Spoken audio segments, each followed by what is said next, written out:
96.4.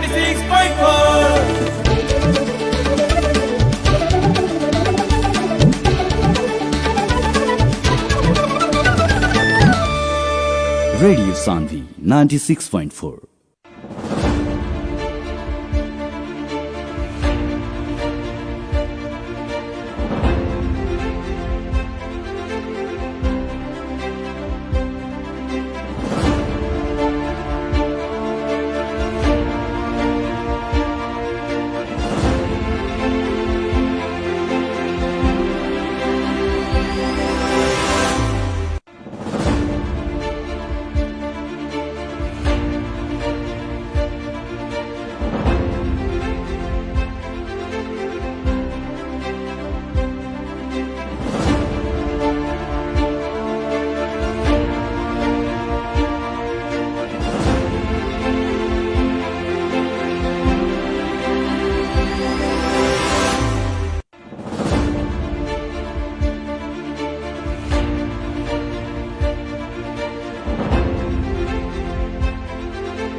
नमस्कार हार्दिक स्वागत बा रेडियो सानवी 96.4 मेगाहर्ट्ज की प्रस्तुति कार्यक्रम जन आवाज में। कार्यक्रम जन आवाज के साथ उपस्थित हो चुकल बानी हम कार्यक्रम प्रस्तोता मुकलेश गदी। सीधा बात प्रश्न विचार आम जनता के प्रतिनिधिमूलक आवाज कार्यक्रम जन आवाज में देश के समसामयिक राजनीतिक घटनाक्रम, विकास निर्माण, शिक्षा, स्वास्थ्य, कृषि, रोजगारी लगायत आम जनता से सरोकार राखे वाला हरेक समय सान्दर्भिक विषय पर बहस और छलफल करिन्छन्। कार्यक्रम जन आवाज के मार्फत से आम जनता के समस्या संबंधित निकाय तक पहुंचावे की और उस समस्या समाधान के खातिर संबंधित निकाय के जिम्मेवार और जवाबदेही बनाओ के प्रयास भी इस कार्यक्रम के मार्फत से हमने के करी। कार्यक्रम जन आवाज के आज के बहस में खास करके देश में 3 तरह के सरकार, ओहू में सबसे नजदीक के सरकार है स्थानीय सरकार। स्थानीय सरकार पर्सा जिला के 14 गो स्थानीय तह, जहां 14 गो स्थानीय सरकार और खास करके वो स्थानीय सरकार में भी तह बांटल गई और हरेक गांव पालिका अध्यक्ष होके या नगर पालिका के प्रमुख, वड़ा अध्यक्ष लोग के जिम्मेवारी अलग अलग बांटल गई बाटे। स्थानीय सरकार संचालन ऐन 2074 के मुताबिक हरेक पदाधिकारी लोग के अपन अलग अलग काम, कर्तव्य और अधिकार बाटे। लेकिन देखे के काम मिल रहा बाटे कि नगर प्रमुख द्वारा वड़ा अध्यक्ष के अधिकार के भी दुरुपयोग कैल जा रहा बाटे। आज यही विषय में पोखरिया नगर पालिका के वड़ा नंबर 3 के वड़ा अध्यक्ष भरत जी से हमने के बातचीत कर रहल बानी सर और वहां के हमने के फोन संपर्क में जुड़ चुकल बानी। भरत सर, स्वागत बा कार्यक्रम जन आवाज में। धन्यवाद। हमारा अजय नाम बा सर, अजय कुमार। Sorry Ajay Kumar ji, sorry. हाँ। पोखरिया नगर पालिका के वार्ड नंबर 3 के वार्ड अध्यक्ष। जी सॉरी। धन्यवाद अपने के रेडियो के संपूर्ण साथी लोग के हमारे तरफ से धन्यवाद बा जी। संपूर्ण श्रोता लोग के भी धन्यवाद बा। अजय सर, खास में अपने वार्ड नंबर 3 के वार्ड अध्यक्ष और देखल जाए तो इस साल जौन बाटे अपने लगन की यही आर्थिक वर्ष लगभग अपने लगन के कार्यकाल के अंतिमवा आर्थिक वर्ष चल रहा बाटे। जी। और ये आर्थिक वर्ष तक आवत अपने के जौन एगो जनता से मैंडेट दिल रहनी, जनता से जौन वादा कैले रहनी कि हम हमारा के वार्ड अध्यक्ष बनैला पर हम विकास करें, वो विकास मुताबिक जो अपने वादा कैले रहनी कितना के अभी तक पूरा हो चुकल? देखिए हमनी के जौन भी वादा कैले बनी सन, जी हम पर्सनल जौन हमने अपना जनता के संग वादा कैले बनी, जी जी सबसे पहले तो का बा कि अधिकांश वार्ड अध्यक्ष लोग रउरा तो उनकी वार्ड कार्यालय में समय पर उपस्थित ना हुई। लेकिन हमार वार्ड बा कि रउरा 10 बजे से लेके 1 बजे तक ले कंटिन्यू वार्ड में केहू भी जनता आई 10 बजे से 1 बजे ले वार्ड में अपने बैठे नहीं। सचिव हमारा वार्ड सचिव लोग भी रउरा 10:15 10:30 लेट सेट तक वो लोग आ जाला। माने अपने ओकरा नियमित बाद- 10 बजे वाड़ा ऑफिस में पहुंच जानी। कर्मचारी लोग नियमित। थोड़ा माने दूर से आवत हुई तो लेट से आवेला, हाँ। लेकिन अपने के नियमित 10 रूप में वाड़ा 10 कार्यालय हाँ। खोलेला। नियमित रूप में वार्ड कार्यालय खोला, जौन भी कार्य संपादन हुई वार्ड कार्यालय से ही होला। हम पाकिट में छाप लेकर ना घूमी। हमार जौन भी काम होला वार्ड कार्यालय में अपन जो कार्यालय हो कार्यालय के हिसाब से हम काम करीने। ओकरा बाद हम चुनाव लड़नी तो बहुत साथी लोग कहला कि बोली यहाँ ना रहिए नहीं तो वीरगंज रहे वाला हो लोग, जी जी तो वीरगंज रही लोग। लेकिन हम वादा कैले रहनी कि यदि हमरा के अपने लगे चुनाव जिता देम तो हम गांव में रहें। तो अपन वादा पूरा करी। हम आज तक ले गांव में बन, जब से चुनाव जीतल बनी हम वीरगंज जाके नहीं रह, घर ही रही घरे रहनी, गाँव ही में जनता के सेवा करेनी। सेवा में। ओकरा बाद में हमनी के देखिए अब तो 2 साल तो हमनी के कोरोना में बर्बाद हो गई। बचत रहते हुए बजट काट हमनी के जैसे शुरू में बजट भी हमनी के जानकारी के अभाव में नया जीत कहनी तो अधिकार के भी था ना रहे। जनप्रतिनिधि जब जीतता तो जीतला के बाद में ओकरा कोनो प्रकार के ट्रेनिंग ना ओकर अधिकार के जानकारी देवे के ऐसा व्यवस्था नहीं है। अब जे जीत गए अपन ओकर किताब वाले के जे पढ़लक जे बुझलक से अपन करता, जे नहीं बुझल से जेंगे सचिव लिखलक वो करता। एगो समस्या ई बा। लेकिन में पढ़ाई अजय सर, जी पालिका के बजट देखल जाए हर एक साल जी। करोड़ों रुपया तालीम में खर्च हो रहा बड़ा। अब देखल जाए तालीम लेकिन- में खर्च होला ना। जी जी तो पालिका बताओ अपने लगन के जैसे कहनी है कि हमनी के नया वास्तव में देश संघीयता में गईल, देश में 3 तरह के सरकार आइल, ओहू में ई जौन स्थानीय सरकार बाटे और खास करके अपने वार्ड अध्यक्ष बानी जनता के सबसे नजदीक के जिम्मेवार व्यक्ति बानी, जनप्रतिनिधि बानी, स्थानीय सरकार के एगो अंग बानी। लेकिन पालिका हर एक साल करोड़ों रुपया तालीम में खर्च करता, काहे ना अपना जनप्रतिनिधि के अपना प्रतिनिधि लोग के क्षमता विकास करता? अब देखिए क्षमता विकास के हर साल पैसा रहेला, जी लेकिन आज ले क्षमता विकास के एगो कार्यक्रम एगो तालीम नहीं के भइल। अब अपने कहें तो तालीम के सरकार के भी पूरा हर साल सशक्त अनुदान में जी जी अपने के आवेला मेडपा के कार्यक्रम। मेडपा में का बा कि रोरा के नगर के जनता के तालीम दे के ओकरा के उ सामान भी दियाला कि वो रोजगार आश्रित हो जाओ, वो रोजगार स्वरोजगार में बदल जाओ। लेकिन अपने नजर उठा के देखे तो 4 साल में ई कार्यक्रम भइल बा, लेकिन कहाँ भइल बा ई थाहो न लगी। कागजे में उड़ा गई जगह पहले सब कागजे में हाँ। विकास हो जाए, माटी गिर हाँ। जाए, वो माटी फिर उठाइयो लहल जाए, पोखरा खोना जाए, भरवाइए दिया है। वही अभी ई तालीम अगर जौन जितना चलता रसन पालिका सब में कागजे में चलता है। सब कागज में बा। अपने के वो खाना पूर्ति बा, फोटो खींच ले ओके बाद 10 आदमी बैठल बा और बैनर बा। ये सब वास्तविक में जमीन भी हकीकत अगर कहें तो जी, जी। तालीम से लाभाविन तो लोग नहीं खे। सरकार जिसे रखले बा कि तालीम करा के ओकरा के रोजगार दिया जा, जे वो आवे वाला दिन में बेरोजगार ना हो। ओकरा में हर साल सरकार 30 लाख 40 लाख रुपया नगर में दे रहा बा, कहीं 50 लाख देता, कहीं 20 लाख देता है कि ना। लेकिन वो तरह के सोच जनप्रतिनिधि नेता में नहीं है। अब देखिए वार्ड अध्यक्ष के अधिकार का बा।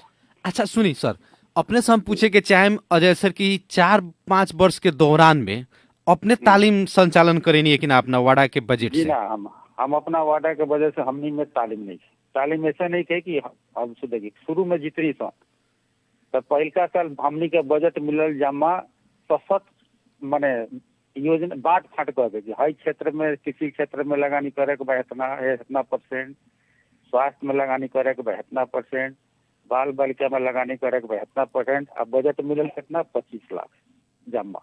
शुरू के साल में 25 लाख मात्र मिलल। जी 25 लाख। दूसर का साल हमनी के बजट मिलल 90 लाख, बुझल गए। 90 लाख बजट मिलल। उ पैसा भौतिक पूर्वाधार में हमनी के अधिकांश खर्च भेल, जैसे नाला बनावे के, तो हमनी के 2 गांव बा, दोनों गांव में नाला बनल। ओकरा बाद में अब यहाँ गांव घर में जानते बानी कहीं अब टेंडर हो गई नाला के, कहीं कहीं विवाद भइल तो और जगह पूरा हो गल, थोड़ा सा एक जगह तंगा रुकल बा, उहो मुद्दा जीत हो गल। अब वो टेंडर से पैसा करार में बा। भौतिक पूर्वाधार में काम बेसी भइल, नाला बनावे के, रोड बनावे के। सबसे बड़ा समस्या तो यहाँ नले रोड के अभी गाँव घर में 25 बरस के 20 बरस के द्वंद काल में सब अतिक्रमित रहल एकरा के। हमनी के भइल की विकास के हिसाब से पहले यहाँ नले रोड में ई पोखरिया नगर पालिका भागल।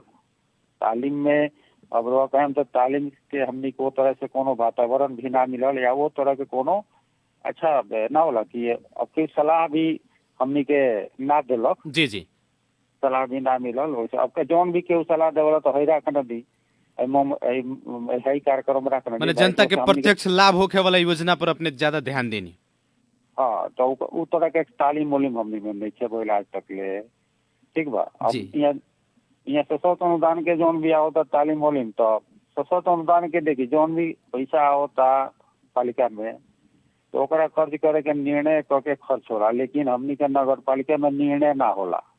वो पहले खर्चा हो जाला आ निर्णय ओकर कोई पिछला साल में एको गो निर्णय नहीं काहे एगो अपनहु तो एगो जिम्मेवार व्यक्ति बानी, कार्यपालिका के एगो सदस्य बानी, काहे एगो होखे देवनी।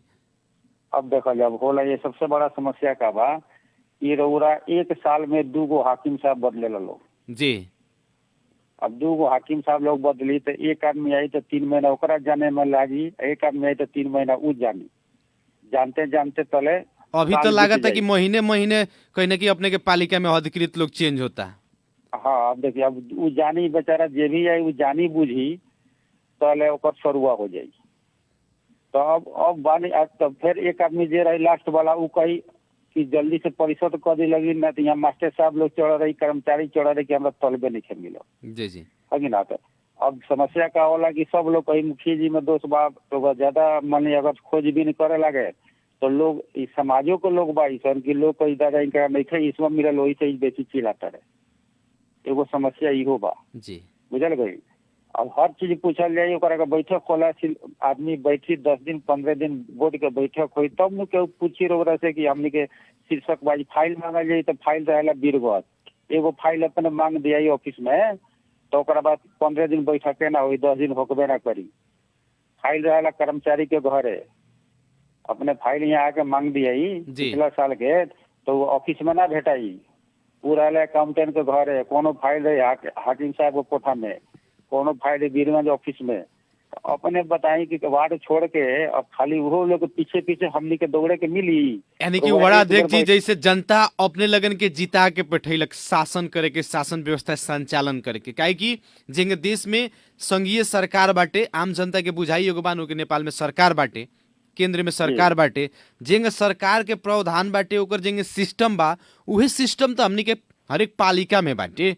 तो जनता तो अपने के शासन करे खातिर पठा दिलक जिता के, लेकिन यहाँ तो देखल जाता अपने के बात से लागत है कि अपने लगन कहीं ना कहीं कर्मचारी के पीछे जा रहा बानी, कर्मचारी अपने लगन के चलावता, पालिका के कर्मचारी चला रहा बाटे, जहाँ अपने लगन के नेतृत्व करे के चाहिए। वहाँ सुनो यानी का बा कि प्रजातंत्र में संघीय सरकार जो हमनी के लागल बा, ओरा 3 तरह के सरकार जी, ते एमे का बा कि ओरा अब बहुमत के जमाना बा, ठीक बा, दोनों चीज बहुमते से होती। एगो तो हमनी के सिस्टम भी बनल बानू, तो वार्डा अध्यक्ष के काम कर्तव्य अधिकार अपन देखल जाई, तो काम कर्तव्य अधिकार में स्थानीय सरकार संचालन एन में 12 के अंग बुंदा दफा बा, ओमे उतने अधिकार देले बा, सिफारिश मात्र।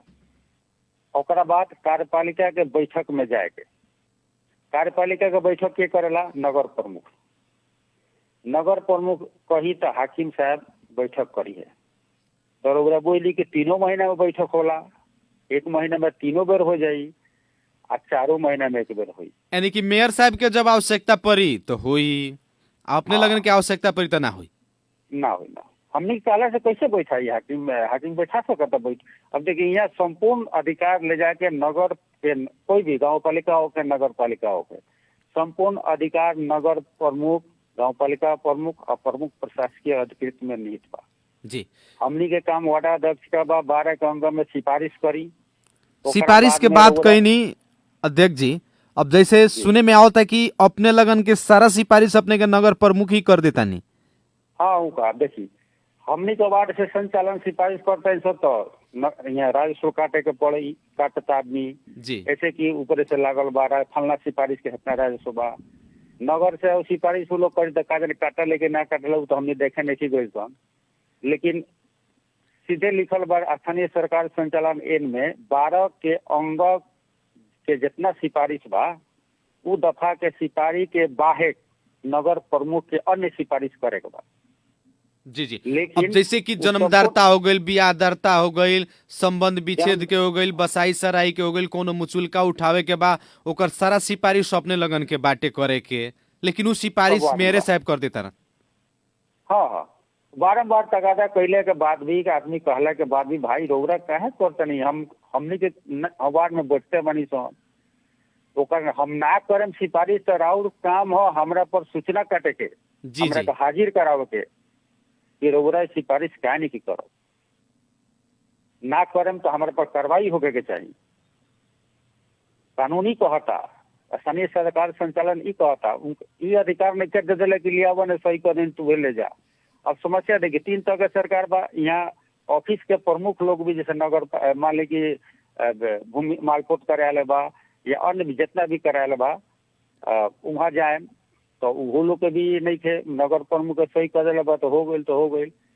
अब फंसेला कहाँ जहाँ मुचुलका आई मुचुलका वाला काम उस जगह कहने होने हुई नमसारी हुई तो वहाँ से मालपोत करा ले वो सिपाहिशों करके भेजेला लोग तो फिर स्थानीय तो में लेकिन यहाँ अपने के अधिकार के दुरुपयोग कइल जाता वो एगो जिम्मेवार व्यक्ति से एकरा बारे में अपने कार्यपालिका के बैठक में काहे ना रखनी, संबंधित जैसे सीडीओ ऑफिस बा वहाँ काहे ना पहुँचैनी तो जाइए नो अभी का अभी सीडीओ साहब अभी ना रहे जी वो बाहर गए बनी सीडीओ साहब वो हम तो लिखित निवेदन लेके सीडीओ साहब लेके जाए। अब बिहान परसों पता लग जाए तो वहाँ जब आओ तो अभी अब जैसे कि बड़ा अध्यक्ष जी अपने सिफारिश नहीं की करत तो जानता सीडीओ साहब के लगे जाता कहता तो अपने लगन के बड़ा अध्यक्ष लोग के सीडीओ साहब मैंने खिंचावे लन आ सिफारिश करवावल, लेकिन अपने लगन एगो तो जिम्मेवार व्यक्ति बानी अपने के अधिकार जब दुरुपयोग हो रहा बाटे तो एकरा प्रति तो आवाज उठावे के पड़ल। आवाज तो देखिए आवाज हो ना सामाजिक संजाल में डोल गए बड़ा रो लोग गए बिहान हमने के जिला प्रशासन में हम जाए उसे ना हुई तो अदालत में जाए आगे ना न्यायपालिका में एक और बात कथी आ रहल बाटे कि पालिका के काम कार्रवाई सब प्रभावित बाटे खाली हाकिम लोग के सरुए के कारण से मेयर साहब सरुए में लागल बाड़न तो अपने लगन एगो जिम्मेवार व्यक्ति बानी आवाज तो उठावे के पड़ल काहे एंगो हो रहल बाटे काहे कि जनता के तो काम प्रभावित बानो 5 बरस खातिर अपने लगन के सत्ता देले बा लोग चलावे के खातिर अब चुनाव भी नहीं आ रहल बाटे तो जनता में जाम लगन तो का जवाब देम लोग अपने देखिए यहाँ का बा कि संपूर्ण अधिकार न करने नगर प्रमुख प्लस रोड़ा कार्यालय प्रमुख प्रशासकीय अधिकृत में बा हमनी के काम बा योजना बना के ले जाके दे देवे के परिषद पुगा देवे के बैठक से पास करा देवे के ओकरा बाद परिषद हो गई तो ओकरा बाद ऑटोमेटिक ओकरा नगर प्रमुख में नीत वाला नगर प्रमुख प्रमाणित करी नगर प्रमुख उनका के हाकिम साहब के लिख के दी ओकरा बाद काम करवाई आगे बढ़े तो आगे बढ़ी तो हमनी के चिट्ठी लेके आई तो उपभोक्ता बनाए सन ना ओकरा बाद में जौन नहीं बने वाला जहाँ विवाद हो गई या जो देखे संभव तो हम लिख के दे दो अन्य प्रक्रिया से करे तो टेंडर करे लो टेंडर करे लो तो अब हमनी के बताइए उमें हमनी के देख करे के बा हमनी के कहीं उमें ओकरा बाद लगाम और चाहन तो हमनी के नहीं क्या काम संपन्न हो जाए तो आदमी जाके देखेला ठीक बा तो आदमी लिख दी हाँ ठीक काम ठीक ठाक भइल बा एकरा के एस्टीमेट मूल्यांकन के हिसाब से जो उचित पैसा होके ओकरा के अपन दे दो हमनी के सिफारिश ये करके दी जी। अब जैसे कि जी पालिका में देखें तो देखिए अगर रियल देखिए कोई भी हाकिम आई तो ओकरा के उचित वातावरण दियाई तो काहे जाई लेकिन काहे करे नहीं के के अपने उचित वातावरण अब- काहे नहीं के बने सक कि महीने अपने महीने काम- खाली सुनो ना, हाकिमे हमर लोग तो- चेंज होता। वही, मेयर साहब से देखिए, फोन सुनी, कइल जाला कि मेयर साहब समय दी कार्यक्रम के खातिर तुम खाली काठमांडू बानी। अपने सुनल जा, मान ली हमारा वार्ड में हमारा वार्डा सचिव बा, जी हमारा वार्डा सचिव के आके हमारा सामने केहू गाड़ी दी, अभद्र भाषा बोली, तो हमारे सचिव बयान से आई। ओकरा वैसन नौकरी वातावरण करे के काहे बाद बने देहेम जब अपने के अब सामने काहे- अपने ओकर के वार्डा जिम्मेवार के सचिव बा। के गाड़ी के उ हाँ। देलक तो जिम्मेवार तो अपने अपने के जिम्मेवारी लेवे के पड़ल। तो इहे बात बा, जिम्मेवार अपना जबले रोगरा जिम्मेवार ना बने, रोगरा स्ट्रोंग ना होखे, प्रक्रिया से रोगरा खुद ना चले, रोगरा प्रक्रिया विपरीत चले। अब हम ही प्रक्रिया विपरीत चले लगी, हम अन्यथा के उसे पैसा लेके सिफारिश करे लगी, अपना लगही से घर ही से सिफारिश कर दी, कोनो रोडे पर कर दी, तो हमरा सचिव के दिक्कत ना हुई। जी जी वो तो लोग कही, लेकिन तो का बात कभी की जनता के रोगरा- हमर जरूरी पड़ कर्मचारी जाए सुनी, बड़ा देख जी, सुना जा, जैसे हमर कि कर्म- कभी जनता हमनी के के- जरूरी पड़ जाए वैसन अवस्थे आ जाए कि जहाँ अपने बानी उहे कहीं ना कहीं सिफारिश करे के पड़ी, रास्ता चलते तो रास्ते में सिफारिश करे के पड़े जाए। ना ना ना वैसन कोई सिफारिश नहीं के, वैसन सिफारिश होला कौन, स्वास्थ्य संबंधी सिफारिश होला। जी जी स्वास्थ्य संबंधी सिफारिश बा, केहू के मान लिया अचानक कुछ हो गई अगी ना, यार ओकरा स्वास्थ्य के कोनो चिट्ठी बना के मान ली ओकरे ऑपरेशन कराओ बा, इलाज में अगर सरकारी सुविधा मिले वाला बा, उहे इमरजेंसी सिफारिश हुए होला, बुझल गई। बाकी कोई इमरजेंसी नहीं के, मान लिया आज नागरिकता ना बनी, बिहान बनी तो का दिक्कत पर होगा। रोगरा सीडीओ में जाके 3 दिन घूम के हम तो सबूर बा, और वो आधा घंटा वार्डा में आके सिफारिश कराओ में का समस्या बा, 1 घंटा लेट करके। समय तो रोरो भी तो चले के पड़ी, जनता के भी चले के पड़ी नु समय अनुसार। लेकिन एबार जनता रस्ते तो में- चाहता कि पहले के जो सिस्टम रहे वो सिस्टम से एगो अलग सिस्टम आइल बाटे, अब जल्द से जल्द ओकर काम होके पड़ल। जनता के तो इहे मांग न बा, जनता वही खातिर न अपने लगन के जीता। और एगो नाता प्रमाणित खातिर पहले 1 महीना जिला प्रशासन में लोग दौड़त रहलक। जी जी रोरा आज निवेदन देता नहीं, आज रुआ का नाता प्रमाणित दिया था, ऐसे क्या होला जल्दी सिफारिश? रोरा आज देता नहीं, आज मिल जाता, आज निवेदन नहीं, आज सिफारिश बा। आ इहे सिफारिश रोरा जिला प्रशासन जी नाता प्रमाणित बंद रहे, 1 महीना दिन लागत रहे, ओकरे जनता के कितना खर्च होता रहे। अब तो घर बैठल मिलता ना, बहुत फायदा बा, बहुत सुविधा बा, स्थानीय सरकार अइला से जनता के फायदा बाटे। बहुत सुविधा बा। रौरा जौन चीज ए बड़ा वीरगंज जाके सचिव के खोजत खोजत लोग द्वंद काल में सचिव के खोजे, वीरगंज बा कहाँ बारे, सचिव साहब हियाँ बारे, उनका घरे खोज के 3 दिन दौड़े लोग, 1 दिन सिफारिश होके। और रौरा ए बड़ा अपना कार्यालय में आओ तनी एकदम बैठ के आराम से सिफारिश करा के जा तनी, आधा घंटा में अपने जन्मदर्ता बनाओ बा, ऑनलाइन बनता, सब कुछ बा। बड़ा सरकार भी बा तो सब चीज के पारदर्शी करल बा। बड़ा जन्मदर्ता, मृत्यु दर्ता, रात दिन प्रचार काहे देता सरकार, गृह मंत्रालय काहे देता, सब चीज करा के राखी। जी जी जनता के विवाह जन्मदर्ता करा दी, फेंक दी, ओकर महत्व नहीं के बुझ पावत। लेकिन धीरे धीरे का बा गोबर उस समय पढ़ल लिखल कम लोग रहे, अब ए बड़ा लड़का नया युग में नया पुस्ता होशियार बा, पढ़ल लिखल बा, ए बड़ा जो भी बनता सब लोग अच्छा से रखता, धीरे धीरे ठीक हो जाए। मैं कौन दी आए वाला 2-3 साल के अंदर में सब ठीक हो जाए। और ओकरा इतने जानी प्रशासकीय अधिकृत होके या सचिव के जब तक ले ओकर सुरक्षा के गारंटी जनप्रतिनिधि ना दी, आ ओकरा के काम करे के वातावरण ना दी, कोई भी कर्मचारी रोगरा नगर पालिका होके या गाँव पालिका होके या वार्डा कार्यालय होके, कोई भी कर्मचारी ना दी। तो उ काम करे के वातावरण बनावे के तो पहल अपने ही लगन के जनप्रतिनिधि लोग नु करी। ना, जनप्रतिनिधि देखिए, हमार कार्यालय हमनी के वार्डा अध्यक्ष के कार्यालय है, वार्ड कार्यालय। लेकिन अपने तो वार्ड अध्यक्ष हमनी के- बानी, वार्ड में सीमित हाँ। होके के चाहते हैं, लेकिन अपने तो अपने होल बॉडी जोन कार्यपालिका बाटे ओकरो तो मेंबर बानी अपने। तो निमंत्रण हमनी के चिट्ठी आवला तब हमनी के वहाँ जाए के पड़ल, ठीक बा। अब जैसे पोखरिया कहल जाला कि बैठक परसा में। जिला के दूसर का सदर मुकाम हो, लेकिन जौन विकास होके के चाहिए विकास ना भइल ई 5 वर्ष में, कितना दुख के बात बाटे। अब देखल जा, और ओरा यहाँ का बा कि आदमी के सोच होला, बड़ा सोच रखेम तो बड़ा काम होई, छोटा सोच रखेम छोटा काम होई।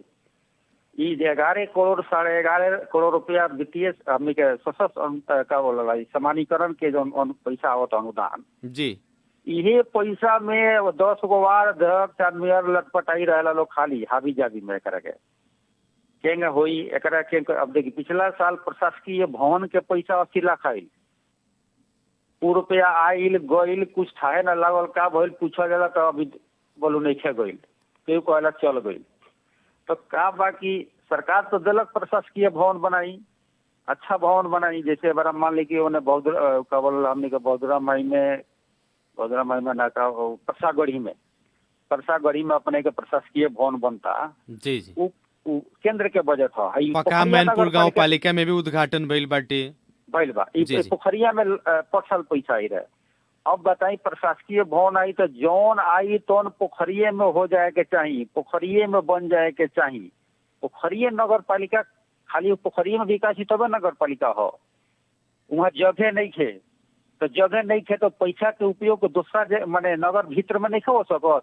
या वहाँ से आगाड़ी बढ़ के सेमरबाड़ी में जाके नगर पालिका भवन नहीं बन सकत, या आके बसंतपुर में नगर पालिका भवन नहीं बन सकत, या बनकटवा हमार जगह हुई तो उन्हें नहीं बन सकत। तो डिसीजन कार्यपालिका के करे के विचार बा, संकीर्ण विचार बा, संकीर्ण सोच बा। पैसा आके शायद फ्रीज भी हो गई, लेकिन प्रशासकीय भवन यहाँ ना बनल। यहाँ बहुतो पैसा रोबरा अगर देखें तो लास्ट ईयर के लेकिन कारण का हो कि पैसा आवता विकास नहीं के होके सकत, फिर के चल जाता, फिरता चल जाता। अब देखिए जगह ना देम रोबरा, जगह ले जा जगह ही ना देम तो पैसा रहल रही है। रोबरा कार्यालय में बैठबे न करे, रोबरा हरदम बाहरे रहे, रोज तालीमे में रहे, रोज मीटिंगे में रहे, तो कार्यालय चली केंगे। कार्यालय में जब रोबरा बानी तो रोज ड्यूटी बनता है कि रोज आके तालीम भी होला। कौन जरूरी बस सारा कार्यक्रम में मेरे आ उपमेर जाई। कभी कभी तो वार्ड अध्यक्ष लोग के भी भेजावे के पड़ल।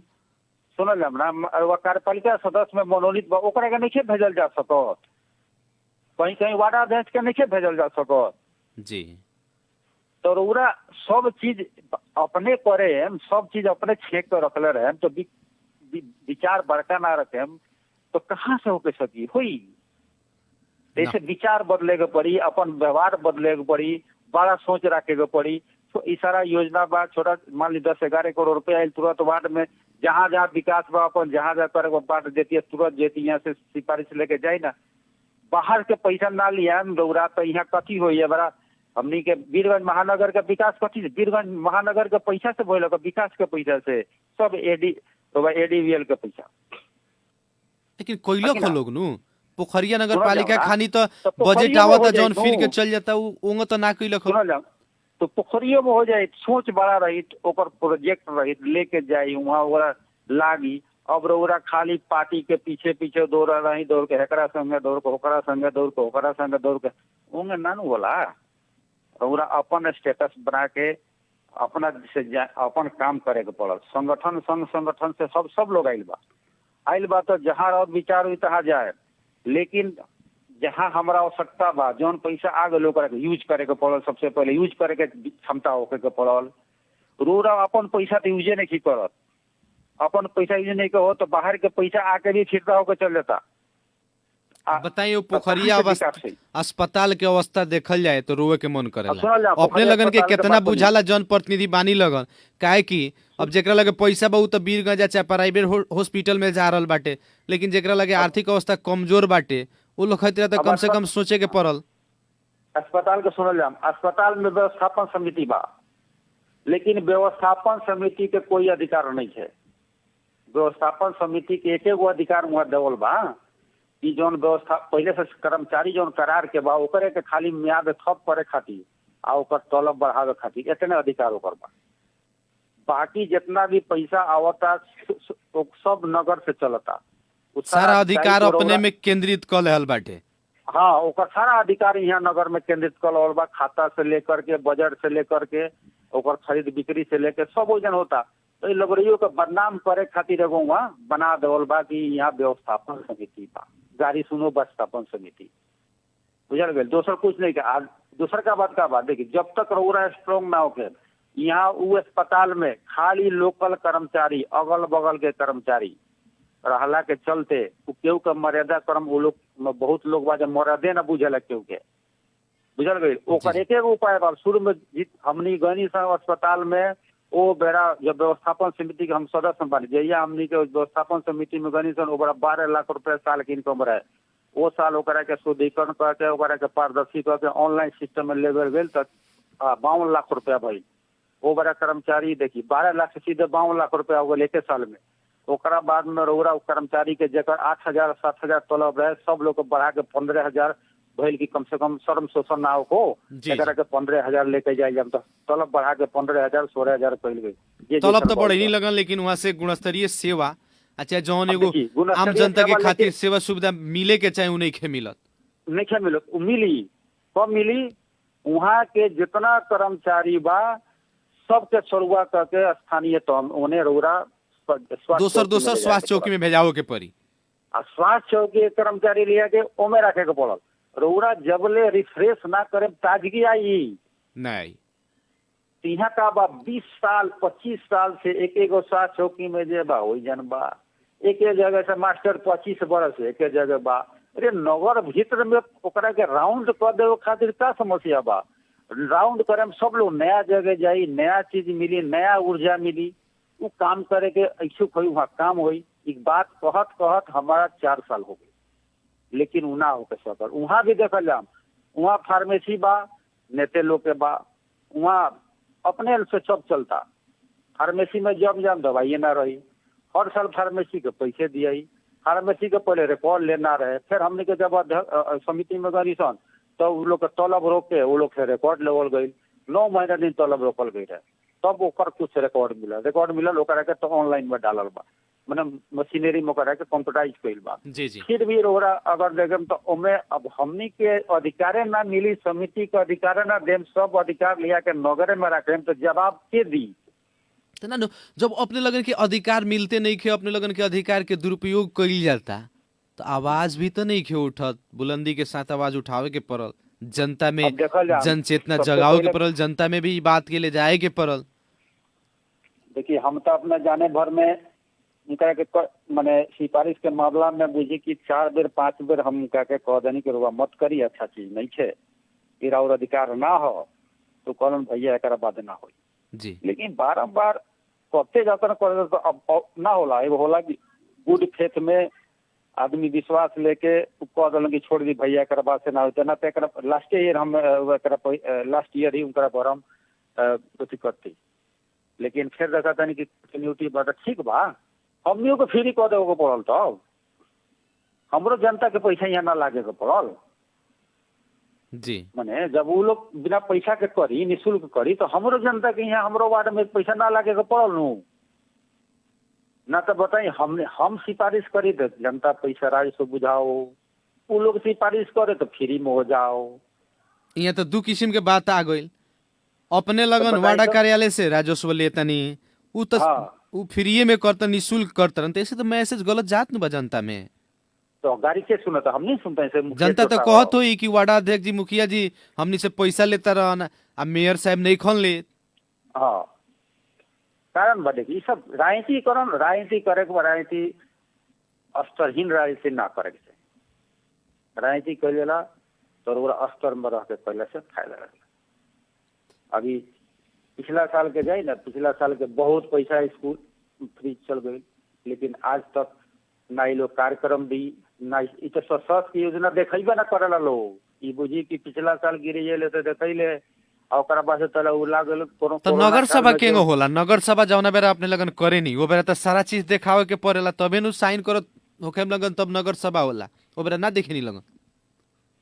अरे उ लोग देवे ना कर लग ना कने परसर गिर जेलन तो बेचारा मना गाड़ी निकाल के दे देलन, ठीक बा। जी ए साल भी हमनी का गाड़ी निकाल के अकाउंटेंट साहब मनोज तिवारी सर भइल बन तो वहाँ का गाड़ी निकाल के दे देनी न। तो यहाँ पहले माली सर एगो बुझल गई, जी जी वो कहत कि एकर बोल किताब ना वाला अभी नहीं खेल, बाद में आवला, धीरे धीरे योजना आवला, ठीक बा। तो हमनियों को नया नया ना बुझनी, क्योंकि अब भूली सब याद ना लख कने लोग 2 बरस।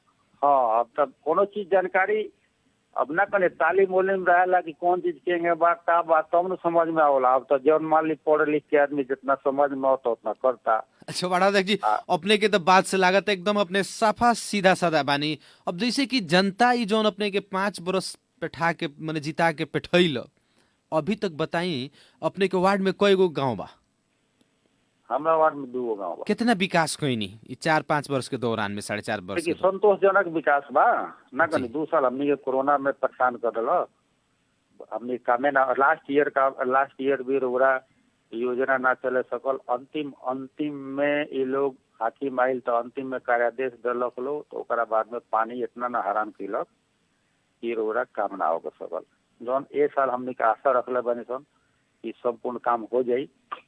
अब तो उपभोक्ता समिति बंद हो गई, तो हम पहले के टेंडरे से कह के सब काम अच्छा, जल्दी निकाल बीतल दिया। जौन आर्थिक वर्ष में 4 गो आर्थिक वर्ष के बजट अपने चले नहीं, कौन कौन चीज के ज्यादा प्राथमिकता में अपने रख ले नहीं?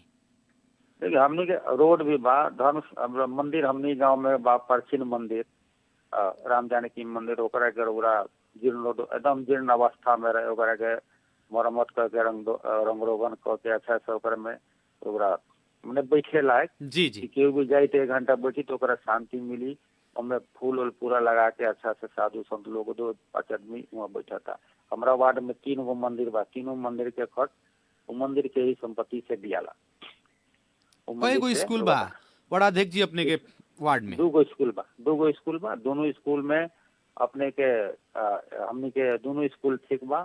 स्कूल में भी ओकरा जितना जैसे पंखा उंखा जौन भी सुविधा है, चरपी बा, धारा बा, अपने के काहे कि बहुत सारा देखल जाता सामुदायिक विद्यालय के सरकारी स्कूल सन में भौतिक अवस्था एकदम जीर्ण हो गई बा। ओकरा बाद ना शौचालय बाटे, लेकिन यहाँ जनप्रतिनिधि जीतल बाटे, ये बात के अपने बुरा मत माने, जितना भी जनप्रतिनिधि जे जीतल बाटे, कुछ लोग मठ मंदिर, मस्जिद, ईदगाह, कब्रस्तान, शमशान घाट पर ज्यादा ध्यान देले बा।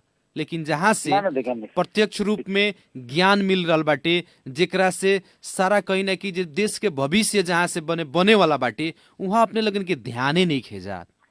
ना फुलवरिया में स्कूल बा, ओकरा में भी रोरा वाड़ा से जौन आदमी बात करता ठीक बा जी, ओकरा बाद में जमीन उमीन भी लोग किनाइल बा, ओमे स्कूल में पैसा बा, ओकरा बाउंड्री वाल हो गई बा। अच्छा, 2 गो स्कूल बाटे, ओमे व्यवस्थापन समिति गठन भइल बड़ा सन कि ना?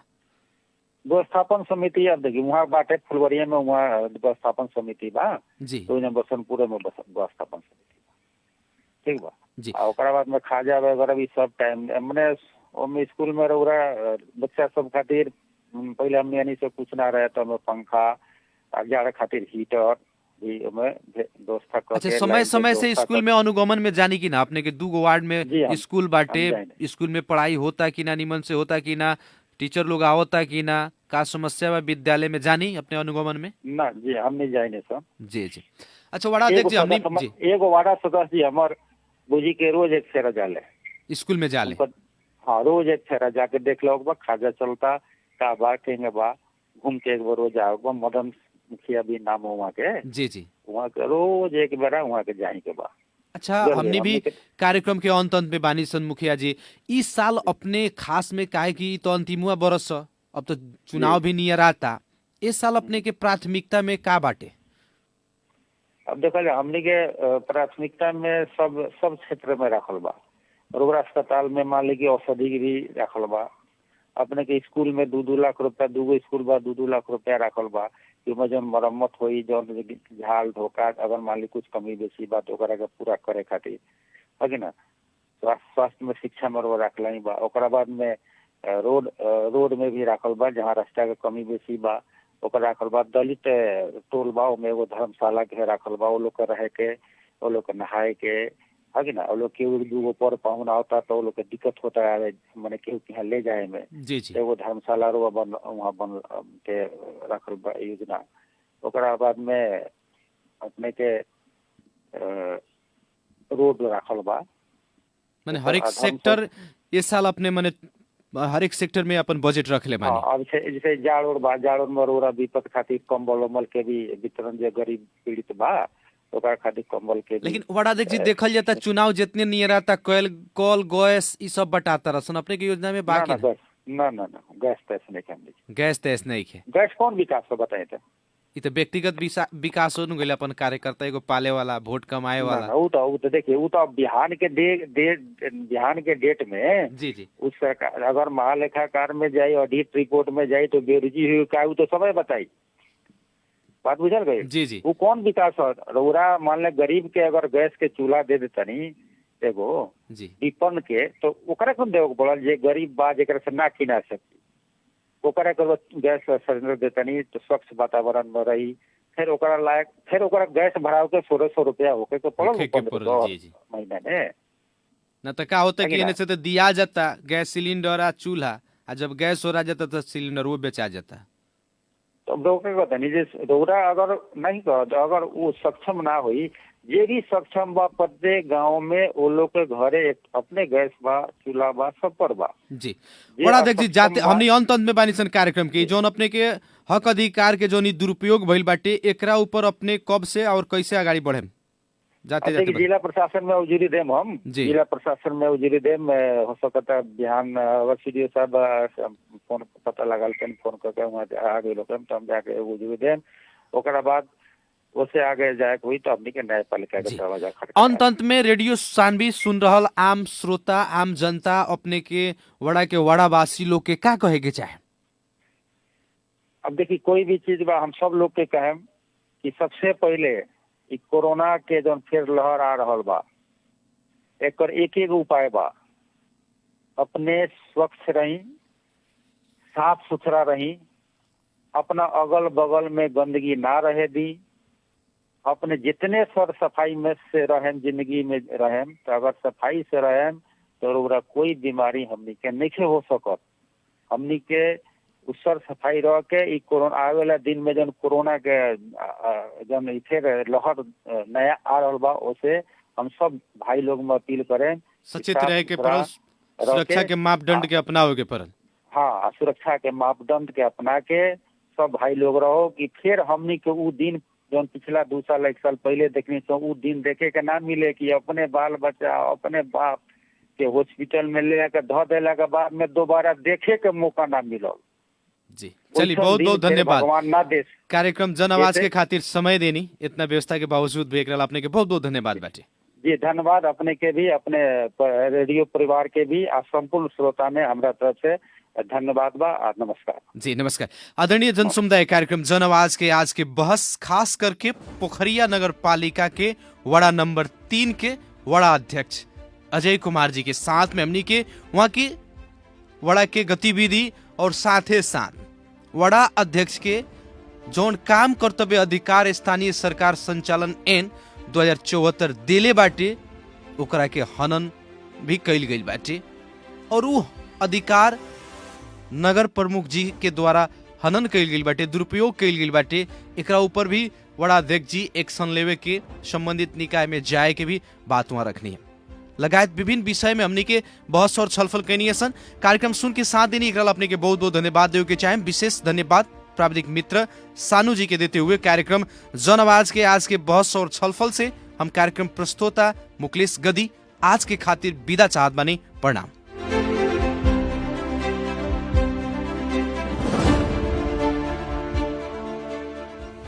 गांव शहर